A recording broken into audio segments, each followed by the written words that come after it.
Selanjutnya cepetan aja.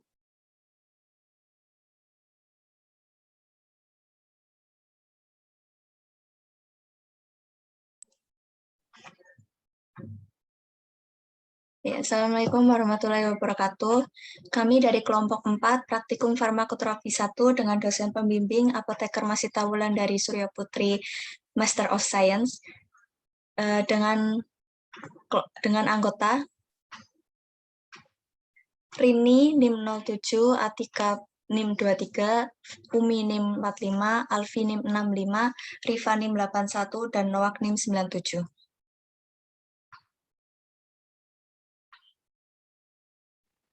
Yang akan kami bahas di sini yaitu yang pertama kasus, kemudian dasar teori, patogenesis, faktor resiko, penata laksanaan kasus, kemudian yang terakhir kesimpulan.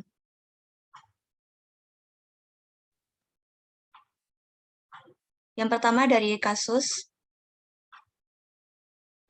pasien dengan nama Nyonya H, dengan umur 28 tahun, jenis kelamin perempuan, memiliki riwayat keluhan berupa 7 bulan ini pasien mengeluh BAB dan feses keras. Pasien didiagnosis IBS ketika tahun pertama kuliah dan bisa mentoleransi keluhan ringan hingga 8 bulan yang lalu. Sejak 8 bulan yang lalu, pasien mulai merasakan kembung dan frekuensi BAB menurun. Pasien selalu merasa kembung sehingga harus menggunakan pakaian yang longgar. Kalau terlalu ketat, nanti perutnya akan terasa sakit. Pasien menyangkal riwayat gastroenteritis. Sebelum 8 bulan yang lalu, pasien biasanya BAB 6 kali seminggu. Sejak 6 minggu ini, BAB hanya 1-2 kali seminggu. Pasien harus mengejan keras ketika BAB dan butuh waktu 60 menit dan harus melakukan gerakan tertentu untuk menstimulasi BAB. Keluhan membaik ketika malam hari jika pasien menggunakan heating pad di perut sehingga tidak mengganggu tidur. Selanjutnya yaitu riwayat penyakit pasien. Pasien pernah didiagnosis IBS ketika tahun pertama kuliah, lalu 2 tahun yang lalu juga pasien mengikuti operasi kolesistektomi. Untuk riwayat obat yang dialami pasien itu ada Dokusates 100 mg per oral 2 kali sehari sejak 8 bulan yang lalu jika mengalami sulit BAB, lalu ada Psyllium powder beberapa tahun yang lalu tapi tidak suka rasanya. Soal ini tuh pasien juga mempertimbangkan menggunakan Miralax, tapi khawatir akan efek samping diare. Untuk riwayat penggunaan obat lain itu ada Loratadine 1 kali 10 mg jika alergi, ada Ibuprofen 400 mg jika mengalami sakit kepala. Gaya hidup pasien belakang ini mendapat banyak tekanan ketika bekerja hingga sampai sakit kepala. Selanjutnya sering mendapatkan kekerasan dari pasangan dan pasien menyangkal merokok dan minum minuman yang beralkohol. Pasien juga memiliki alergi debu, lalu diagnosis dari dokter adalah IBS disertai ketidaknyamanan perut, bloating, dan konstipasi. Untuk parameter penyakit itu tekanan darah 116/78, nadi 68, respiratory rate 18, suhu 37 derajat Celcius. Nilai-nilai tersebut merupakan nilai yang termasuk dalam rentang normal. Lalu untuk tinja pasien tidak berdarah ataupun hitam. Data lab menunjukkan hemoglobin pasien sebesar 14,1, hematokrit 42,4%, leukosit 5.200, dan termasuk dalam rentang normal juga. Untuk pemeriksaan penunjang lainnya, pasien menjalani tes kehamilan dan tidak hamil, lalu untuk tes laktulosa H2 bridge test juga negatif.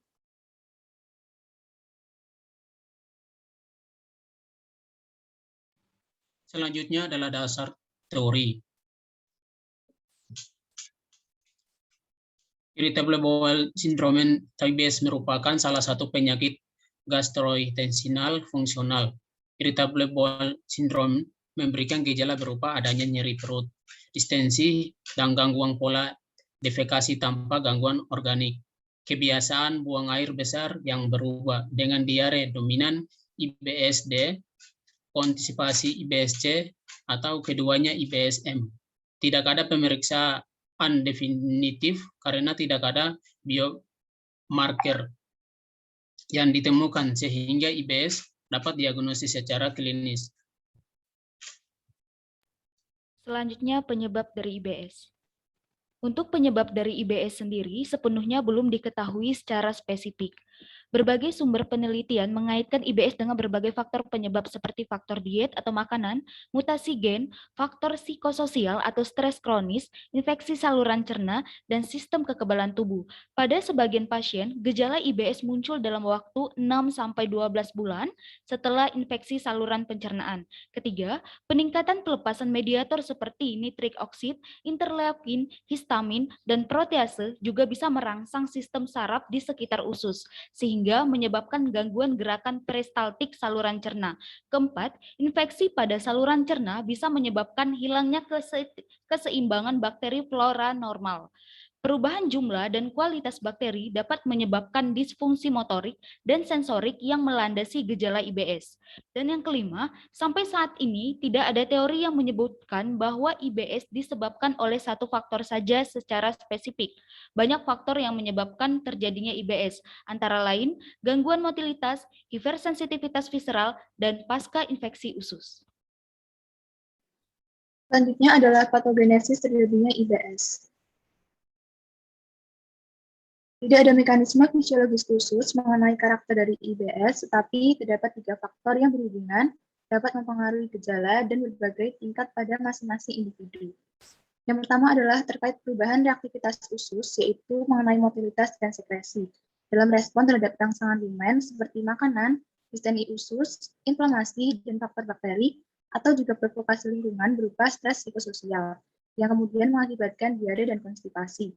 Lalu yang kedua, adanya hipersensitivitas usus dengan peningkatan persepsi visceral dan nyeri. Lalu terakhir, adanya dysregulasi aksis otak usus, yang mungkin berhubungan dengan reaktivitas stres yang lebih besar dan perubahan persepsi dan atau modulasi dari sinyal aferen visceral. Dysregulasi aksis otak usus dapat memegang peranan pada subgrup pasien dengan inflamasi usus dan adanya faktor imun.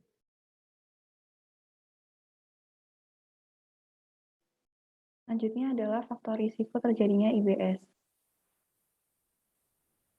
Secara keseluruhan, faktor risiko individu dengan irritable bowel syndrome atau IBS, yaitu timbulnya keluhan pada perut atau usus pada masa kanak-kanak dan dewasa. Prevalensi IBS meningkat dengan meningkatnya stres psikologis dan fisik. Kemudian pada data tertera pada slide berikut. Next. Selanjutnya yaitu penata laksanaan kasus. Yang pertama yaitu dari metode swab. Dari subjektif, pasien mengalami keluhan kembung, BAB dan feses keras, mengalami sakit perut, dan frekuensi BAB menurun yaitu 1-2 kali seminggu. Objektifnya tidak ada. Problematik yaitu IBS dengan ketidaknyamanan abdominal, kembung, dan konstipasi. Asesmennya yaitu pasien telah menggunakan Docusade 100 mg per oral 2 kali sehari sejak 8 bulan yang lalu jika sulit BAB. Kemudian pasien juga menggunakan psyllium powder beberapa tahun yang lalu. Kemudian terapi non-farmakologi yang dilakukan pasien yaitu menggunakan heating pad. Selanjutnya, plan terapi pilihan. Tujuan terapi untuk pasien ini yaitu mengobati IBS dengan menekan proses inflamasi, menginduksi, dan menjaga remisi penyakit. Pasien yang terindikasi IBS dan mengalami konstipasi harus meningkatkan asupan serat dan cairan dengan menambahkan book foaming laksatif dengan pertimbangan agen antispasmodik.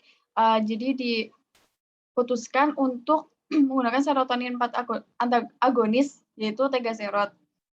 Tegaserot merupakan agonis reseptor serotonin tipe 4, 5-HT4, yang merupakan agen prokinetik. Aktivasi reseptor 5-HT4 pada presinaptik neuron kolinergik di saluran gastrointestinal menyebabkan stimulasi pelepasan asetilkolin dan menyebabkan perbaikan pada motalitas gastrointestinal dan sensasi visceral serta mempercepat transit gastrointestinal.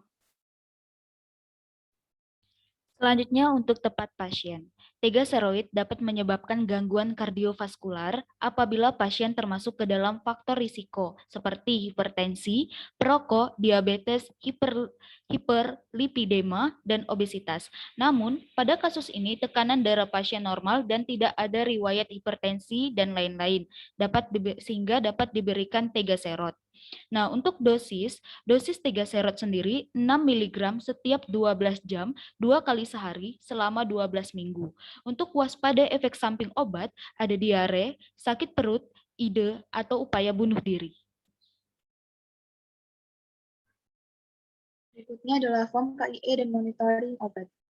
Nama obat yaitu tegaserot dengan dosis 6 mg setiap 12 jam, dikonsumsi 2 kali sehari selama 12 minggu. Untuk aturan pakainya, dikonsumsi 30 menit sebelum makan dengan disertai minum dan dikonsumsi secara oral. Jumlah dari 66 mg tadi tiap 12 jam selama 12 minggu yaitu sebanyak 168 tablet. Manfaat dari tegaserot yaitu untuk mengobati konstipasi predominan irritable bowel syndrome. Lalu yang harus diperhatikan yaitu mengenai obat ini harus dikonsumsi paling lambat 30 menit sebelum makan dan disimpan dalam wadah asli pabrik. Selanjutnya untuk monitoring keberhasilannya, itu perbaikan tanda dan gejala pasien dalam 7-14 hari. Jika dalam 4-6 minggu tidak membaik, obat dihentikan. Untuk efek samping obatnya, yang pertama diare. Hentikan penggunaan obat dan segera menghubungi dokter jika terjadi diare berat, hipotensi, atau pingsan. Selanjutnya adalah sakit perut. Hentikan menggunakan obat dan segera hubungi dokter jika terjadi nyeri perut yang baru atau tiba-tiba memburuk, seperti diare berdarah atau peredaran dubur. Selanjutnya ide atau upaya bunuh diri. Hentikan gangguan penggunaan obat dan segera hubungi dokter jika mengalami depresi yang munculnya pikiran dan perilaku untuk bunuh diri. Target keberhasilan, tegaseroid secara signifikan memperbaiki gejala inti IBS-C, termasuk nyeri atau ketidaknyamanan abdominal, kembung, dan frekuensi bowel movement.